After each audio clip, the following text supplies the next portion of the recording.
ಪರಿಸರಕ್ಕಾಗಿ ಕನ್ನಡ ನಾಡಿನ ಕನ್ನಡಿಗರಿಗಾಗಿ ಮುಡುಪಾಗಿದ್ದಂಥ ತಾಯಿ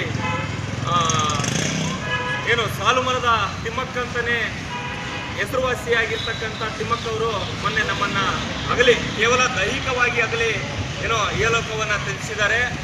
ಅವರು ಹಾಕಿಕೊಟ್ಟಂಥ ಮಾರ್ಗ, ಅವರು ಹೇಳಿದಂಥ ಪರಿಸರದ ವಾದ ಮತ್ತು ಅವರ ಚಿಂತನೆಯನ್ನು ನಾವು ಮುಂದಿನ ನಮ್ಮ ಪೀಳಿಗೆಗೆ ಮುಂದುವರಿಸಬೇಕಾದ್ರೆ ಇವತ್ತು ಕರ್ನಾಟಕದಲ್ಲಿ ಭಾರತದಲ್ಲಿ ಪರಿಸರ ಏನು ಹಾಳಾಗ್ತಾ ಇದೆ, ಆಮೇಲೆ ಎಲ್ಲೆಂದರಲ್ಲಿ ಇಂಗಾಲದ ಡೈಆಕ್ಸೈಡ್ ಹೆಚ್ಚಾಗಿ ಗಿಡ ಮರಗಳು ಕಡಿಯೋದ್ರಿಂದ ನಷ್ಟ ಆಗೋದ್ರಿಂದ ಸಾಮಾಜಿಕವಾಗಿ ಮತ್ತು ಜನರ ಮೇಲೆ ಆರೋಗ್ಯದ ಮೇಲೆ ಎಷ್ಟೆಲ್ಲ ಪರಿಣಾಮ ಬೀರ್ತಾ ಇದೆ ಅನ್ನೋದು ನಿಮಗೆಲ್ರಿಗೂ ಗೊತ್ತಿದೆ.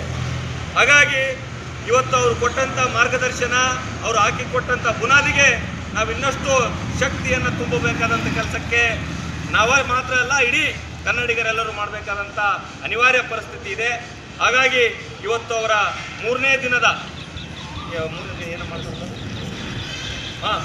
ದಿನದ ಶ್ರದ್ಧಾಂಜಲಿ ಕಾರ್ಯಕ್ರಮದಲ್ಲಿ ನಾವು ಮೊದಲನೇದಾಗಿ 1 ನಿಮಿಷ ಮೌನಾಚರಣೆಯನ್ನು ಸಲ್ಲಿಸಬೇಕು. ಮತ್ತು ಅವರು ಹಾಕಿಕೊಟ್ಟಂಥ ಮಾರ್ಗದರ್ಶನಕ್ಕೆ ಸಂಬಂಧಪಟ್ಟಂಗೆ ನಾವು ನಮ್ಮ ಕೈಲಾದಷ್ಟು ಗಿಡಮರಗಳನ್ನು ಸಸಿಗಳನ್ನು ನೆಡುವ ಮೂಲಕ ನಾವೊಂದು ಕೃತಜ್ಞತೆಯನ್ನು ಸಲ್ಲಿಸಬೇಕು ಆ ಮಹಾತಾಯಿಗೆ ಅನ್ನುವಂಥ ದೃಷ್ಟಿಯಿಂದ ಈ ಕಾರ್ಯಕ್ರಮವನ್ನು ಹಮ್ಮಿಕೊಂಡಿದ್ದೇವೆ. ಈ ಕಾರ್ಯಕ್ರಮಕ್ಕೆ ಮುಖ್ಯ ಅತಿಥಿಗಳಾಗಿ ಬಂದಿರತಕ್ಕಂಥ ಸಿಂಧನೂರು ತಾಯಿ ಮಕ್ಕಳ ಆಸ್ಪತ್ರೆಯ ವೈದ್ಯರಾಗಿರ್ತಕ್ಕಂಥ ಶರಣಪ್ಪ ಸರ್ ಬಂದಿದ್ದರೆ, ಅವ್ರಿಗೂ ಕೂಡ ಆಕೆಗೆ ಸ್ವಾಗತವನ್ನು ಮಾಡ್ತಾ ಇದ್ದೇನೆ. ಮತ್ತು ಪರಿಸರ ಕಾಳಜಿಯಿಂದಾಗಿಯೇ ಬಿಸಿಲಿನಾಡಿನಲ್ಲಿ ಹಸಿರು ನಾಡಲಿಕ್ಕೆ ದಿನನಿತ್ಯ ಪರಿಸರದ ಚಟುವಟಿಕೆಗಳಲ್ಲಿ ಭಾಗವಹಿಸುವ ಮೂಲಕ ಕರ್ನಾಟಕ ರಾಜ್ಯ ಸರ್ಕಾರದ ಪ್ರಶಸ್ತಿ ಪುರಸ್ಕೃತರಾಗಿರ್ತಕ್ಕಂಥ ನಮ್ಮ ವನಸಿರಿ ಅಮರೇಗೌಡರು ಕೂಡ ಈ ಕಾರ್ಯಕ್ರಮದ ಅತಿಥಿಗಳಾಗಿ ಬಂದಿದ್ದಾರೆ. ನಿಮಗೂ ಕೂಡ ಆತ್ಮೀಯವಾದಂಥ ಸ್ವಾಗತವನ್ನು ಮಾಡ್ತಾ ಇದ್ದೇನೆ. ಅದೇ ರೀತಿ KRS ಪಕ್ಷದ ರಾಜ್ಯ ಯುವ ಘಟಕದ ಕಾರ್ಯದರ್ಶಿಯಾಗಿರ್ತಕ್ಕಂಥ ದ್ಯಾವಣ್ಣ ಪುಲ್ದಿನಿ ಅವರು ಕೂಡ ಈ ಜೊತೆಯಾಗಿದ್ದರೆ, ಅವ್ರಿಗೂ ಕೂಡ ಸ್ವಾಗತ.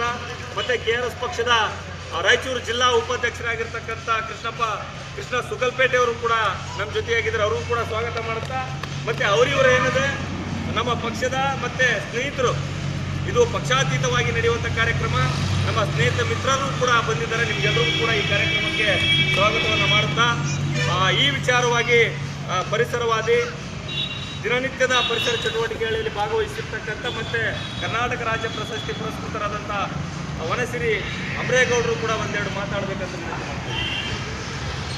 ಅದಕ್ಕಿಂತ ಪೂರ್ವದಲ್ಲೇ 1 ನಿಮಿಷಗಳ ಕಾಲ ಮೌನಾಚರಣೆಯನ್ನು ಮಾಡುವ ಮೂಲಕ ಆ ತಾಯಿಗೆ ನಾವು ಒಂದು ಭಾವಪೂರ್ಣ ಶ್ರದ್ಧಾಂಜಲಿಯನ್ನು ಸಲ್ಲಿಸ್ತಾ ಇದ್ದೀವಿ. ನಾವೆಲ್ಲರೂ ಕೂಡ ಈಗ 1 ನಿಮಿಷಗಳ ಕಾಲ ಮೌನಾಚರಣೆಗೆ ಹೋಗೋಣ.